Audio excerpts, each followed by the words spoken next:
প্রভু যিশুর নামে আপনাদের সবাইকে অভিনন্দন জানাই। এফেসীয় পুস্তক অধ্যায় 5-এর 17 পদে লেখা আছে যে, তাই মূর্খের মতো কাজ করো না, বরং প্রভুর ইচ্ছা জানার চেষ্টা করো।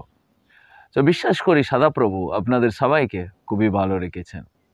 সাধু পৌল এফেসীয় মণ্ডলীকে এই চিঠিটা লিখছেন, তিনি বলছেন তোমরা প্রভুর ইচ্ছা জানার চেষ্টা করো না।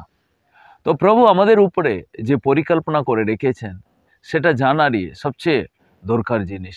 প্রভু বিনা উদ্দেশ্যে পৃথিবীতে আমাদেরকে রেখেনি, বিনা পরিকল্পনাতেও প্রভু আমাদেরকে রেখেনি। অনেক সময় আমরা নিজে বুঝতে পারি না, নতুন বছরে প্রবেশ করেছি, আমার লাইফে আমি কি করব, কি বিষয় নিয়ে এগোবো, কিভাবে আমার পরিস্থিতিগুলোকে সামলাবো, আমি কিসের জন্য বেঁচে আছি, ইত্যাদি অনেক প্রশ্ন নিয়ে আমরা নতুন বছরে হতে পারি প্রবেশ করেছি।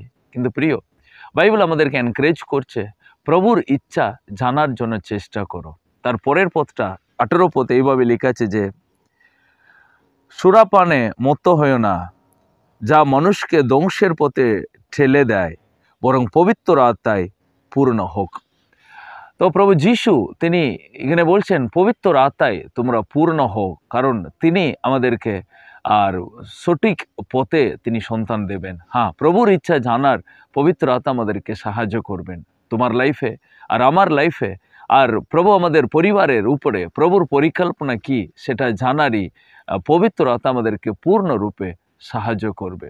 তো আমরা আমাদের নিজেদের জন্য একটা লিমিট করে রাখি, এটাই আমার লাইফ, আমি এর মধ্যেই থাকবো, এর মধ্যে প্রভু আমাকে রেখেছে। কিন্তু বিশ্বাস করুন, প্রভু অসাধারণ ঈশ্বর, তিনি অলৌকিক কাজ করার ঈশ্বর। তিনি ইসরায়েল দেশকে আর লাল সমুদ্রের মধ্যে দিয়ে তিনি নিয়ে গেছেন, লাল সমুদ্রকে দুভাগ করে তিনি নিয়ে গেছেন। সো কিছু অলৌকিক আচরণ, অলৌকিক কাজ প্রভু করেছিলেন। ঠিক তেমনি প্রভু আমাদের জীবনে অলৌকিক কাজ করতে চান। আমরা লিমিটটাকে দেখে ওর মধ্যে জীবনযাপন করার জন্য প্রভুর পরিকল্পনা নাই। সো প্রিয়, প্রভুর কাছে ইচ্ছাকে জানার চেষ্টা করুন। প্রভু আপনার জন্য যে পরিকল্পনা করে রেখেছে সেটা আপনার লিমিটেরও বাইরে, আপনার চিন্তা ভাবনারও বাইরে। আপনি নিজেকে যে জায়গাতে রেখেছেন তার চেয়ে প্রভু আপনার জন্য একটা উত্তম পরিকল্পনা করে রেখেছে। সো তাই প্রিয়, পবিত্র আত্মাতে পূর্ণ হলে তিনি আমাদেরকে সেই ইচ্ছা জানার চেষ্টা তিনি আমাদেরকে প্রকাশিত করবেন। তাই বাক্য আপনাদেরকে অনেক আশীর্বাদ করুন। God bless you.